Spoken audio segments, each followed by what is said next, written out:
What is going on, you guys? I'm back again with a brand new video here in Malta, and on this trip I brought my dad. He's here with us. He was there in Corfu and he's back again. But in today's video we are teaming up with Dennis, who's the tour guide from Soleto Travel, and we're going to be discovering lots of beautiful spots on the mainland of Malta. We're going to be checking out Valetta, the Blue Grotto, many historical lands. We're going to be checking out Hagar Qim, which is a historical site, so I'm very, very excited to show you that in today's video. So shall we go? Watch this space. Let's do it.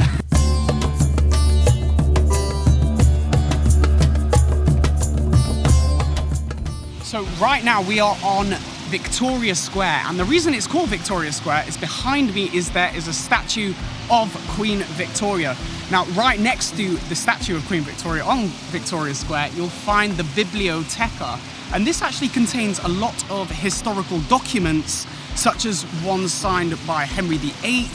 And if you want to see some of these documents, you do have to book an appointment and you have to put a request in to see those. But right next to the Bibliothèque, you have also got Caffe Cordina, which is where we ate yesterday. It's a really lovely cafe and a great place to just grab a coffee, a smoothie, or a light lunch just to start your day.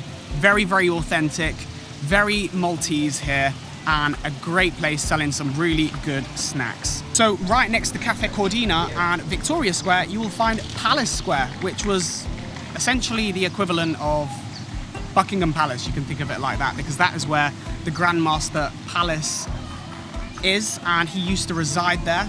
And also right here we have the old guard house. So also inside the Grand Master's Palace is the armory, and you can go and check that out. We're not going to be seeing that in our tour today, but the Parliament building is also inside there, and that is actually closed at the minute. And this is Theatre Manuel, which is the oldest operating theatre in the whole of Europe.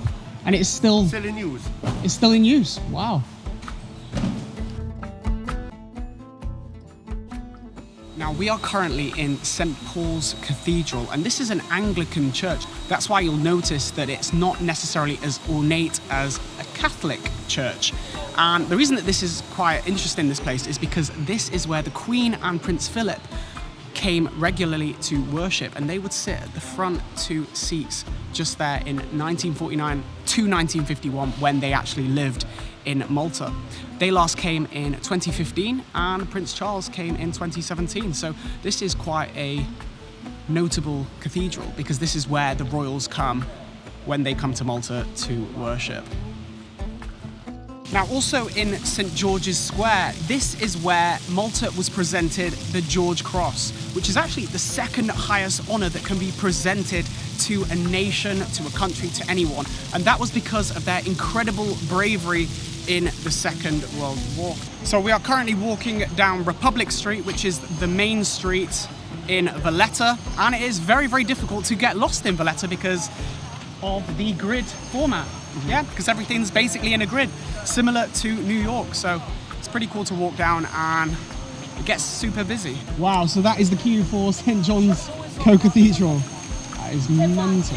And you can definitely see the British influence on Republic Street and all over Valetta, in fact. The red letterboxes you'll notice, also the telephone boxes, and lots of very notable British brands, like the Body Shop. And these little gift stands you find everywhere in London. Now, one of the great things about booking a private tour with Soleto Travel is there is no regimented tour plan that you have to follow. So if you want to do specific things, such as we were recommended the Hypogeum, which is an absolute must, he has suggested that we do that, and we're going to do that tomorrow. Now, unfortunately, at the Hypogeum, it is very, very difficult to get tickets. Online, you've got to book very, very far in advance. However, we just went into the National Archaeological Museum and was able to pick up 2 tickets for tomorrow. So I'm very, very excited about that. And this is the old opera house in Valetta, which was unfortunately bombed in the Second World War. And it was also designed by the same person that designed Covent Garden. It wasn't rebuilt though. Priority was given for the churches and the residential areas. And this is Our Lady of Victory Church, which was the first building that was built in the new city of Valetta after the Great Siege. Now, you're probably wondering how come Malta has been invaded so many times by so many different maritime nations. And it's actually because there are 5 harbours and 5 ports here on this beautiful island. And it's only 90 miles from Africa and 60 miles from Sicily. So it is perfectly located. And that is why, of course, it has come under attack so many times by the Ottomans, the Phoenicians, the Turks, the French, the Portuguese, the Spanish, and so many different nations. So we are currently in the Upper Barrakka Gardens, and this is a really great place to see some greenery because there is not much of that here in Malta. So it's quite nice to just wander around and maybe grab a drink here. There's a nice fountain, but also here you can see the 3 different cities, and we're also going to be seeing those in more detail in tomorrow's tour with Soleto Travel. So I'm really interested to see the fort, which the English controlled, and the other 2 cities just over there. So we're going to continue on.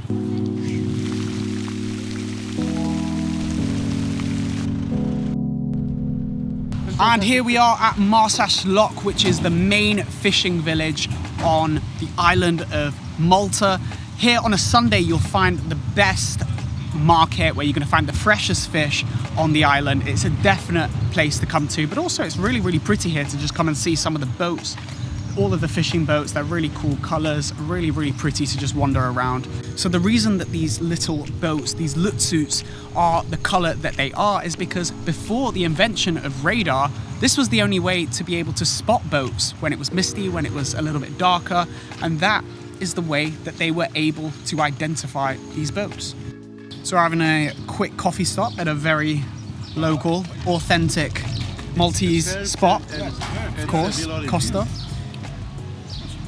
And we've also got this really authentic local beverage which is made on the island. Yeah. What's it called? It's Kinne. Kinne. And it's orange flavoured with aromatic herbs.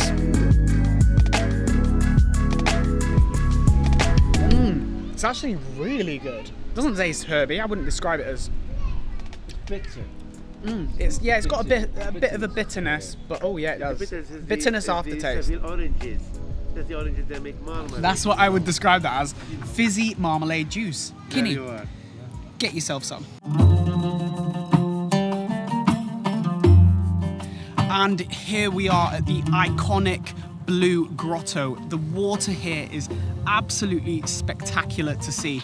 Now, the best way to see these little grottos and the main Blue Grotto, which is the iconic one, is of course by boat.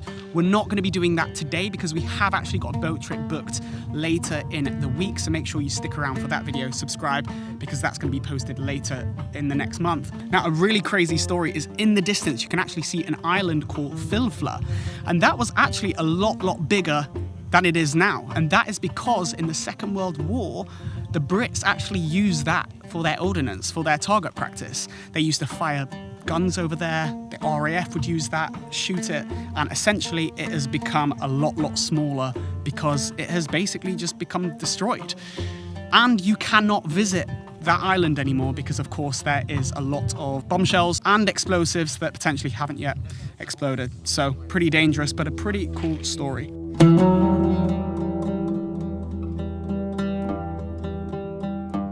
And this is Hagar Qim, which is a prehistoric temple, and I'm talking like 5,000 years old. This is 3,500 years BC. This is older than the pyramids, older than Stonehenge. And there's a lot of discussion about why these were actually built, whether or not it was for astronomical reasons, whether it was for shielding of the elements, shielding the wind, or just to view the agriculture. But most recently, it has been associated with astronomical reasons, and it was a temple where they used to worship. So it is absolutely crazy to think that these stones, these massive stones, were carved out of flint, obsidian, and just bones. These massive structures. This is the walkway that we saw before, and this is how they get from room into room. So you actually have the little hinges that are in the stone, which is where the doors were, which was like the entrances into different rooms. How did they do that? Jesus. Yeah, they're pretty perfect as well, these halls. That is the main thing that I think when I'm in here. It's like, how on earth did they construct this? How did they build such an incredible structure? Like with, I mean, the weight of these things. How much did you say they were? How many tons? Some of them 20 tons. 20 tons. And you've got a rock These there are small compared to on the top. Like, how on earth did that get up there? That is bizarre. Some people say it was aliens. Others say it was prehistoric strength. Something in the food that they were eating. I don't know. How on earth did someone carry... Like, what? on stone rollers. On stone rollers carrying that. I'm thinking aliens. Wild fennel, which if you do this, if you smell it, it's got that aniseedy smell. And they use that a lot in their cooking, in the fish. So you can see that these are new, and the archaeologists have probably added that to provide stability to this, which is original. This is prehistoric. So each of these individual blocks were actually carved in a way so that they could form this perfect sort of sphere around. And this is what, of course, made up the temple. And this is the second Neolithic temple on the site. This is Mnajdra. There's also Hagar Qim, which is just next door. So it's worth checking them both out. But these are absolutely incredible sites to just imagine that these were built without any kind of manufacturing equipment, any kind of tools. It was just labor, just people coming together to try and build something incredible. So these temples are actually the second oldest temples in the world, after some temples that have been recently discovered in Turkey. So at one point these were considered the oldest. So it's absolutely incredible to see, and definitely something to check out.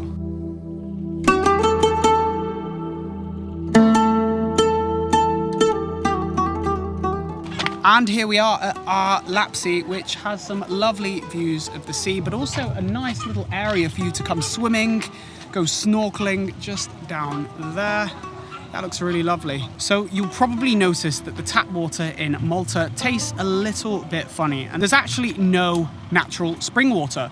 There is very, very little rain here, and I guess there is a lot of benefit from that, but that also does mean that water and drinking water is pretty scarce. So what they have to do is they mix it with water that's produced through reverse osmosis, and one of the reverse osmosis plants is actually located here, and they mix that with some of the rainwater to produce drinking water.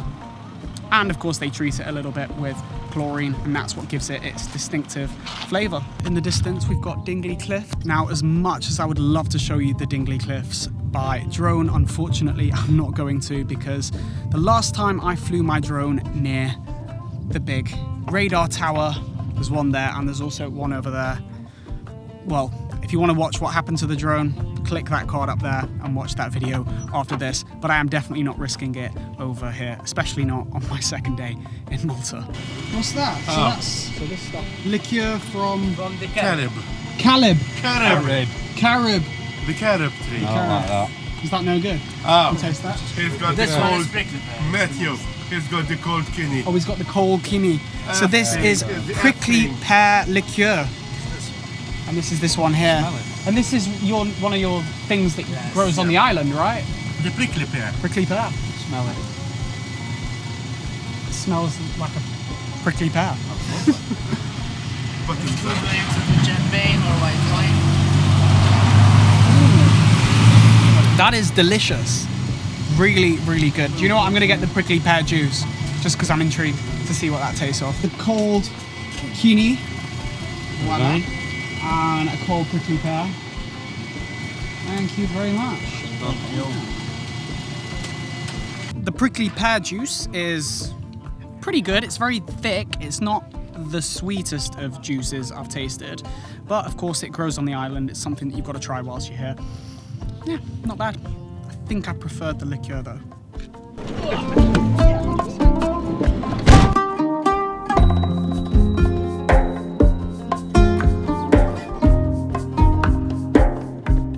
So this is inside Mdina, and you will probably recognize some of these sites if you do watch Game of Thrones, because Game of Thrones was shot here and on Gozo Island, among many other places, but a lot of the series was shot in Malta and also in here. One of the things that you'll notice about Mdina is how quiet it is.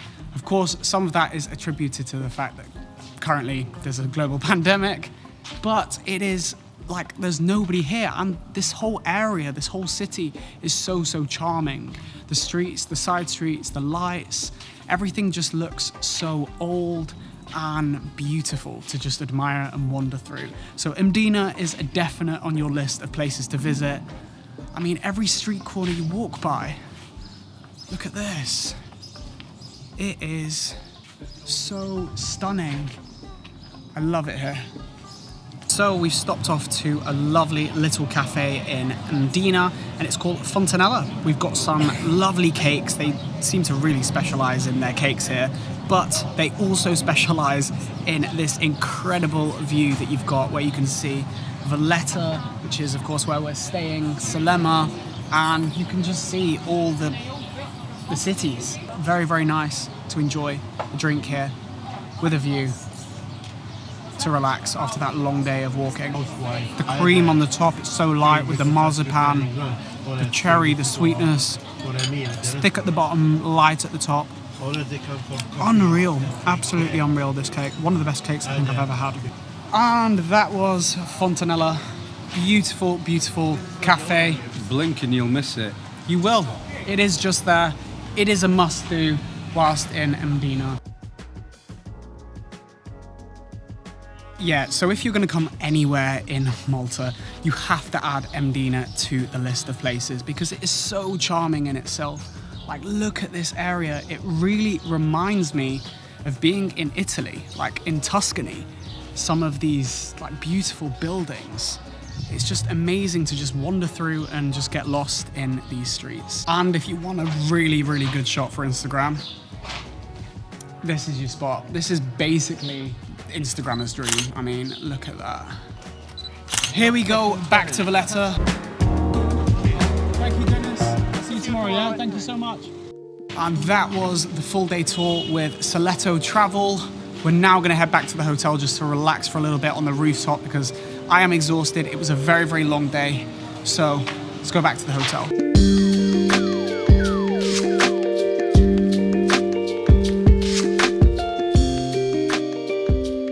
And we have come to a restaurant recommended by the Michelin Guide. It's recommended by the Telegraph. It's called Guze Bistro. And the interior of this restaurant is absolutely beautiful. It is so lovely. It's like being outdoors in Malta with all the walls. And it's just a really beautiful design inside. Feels romantic in this kind of restaurant with the design. The food's all right, you know, we got a tasting menu. I got the land one, my dad got the sea one. There's two options. It's definitely not Michelin food, but it's good. It's, you know, it's nice food. You're gonna enjoy it. And I am back at the hotel now, and that is me signing out for this video. So if you have enjoyed it, hit the like button down below and subscribe to the channel and press the bell button so you get notified every time I post new videos. Also, check out the rest of the Malta series here. But that's it, I'm signing out and I'll see you in the next one.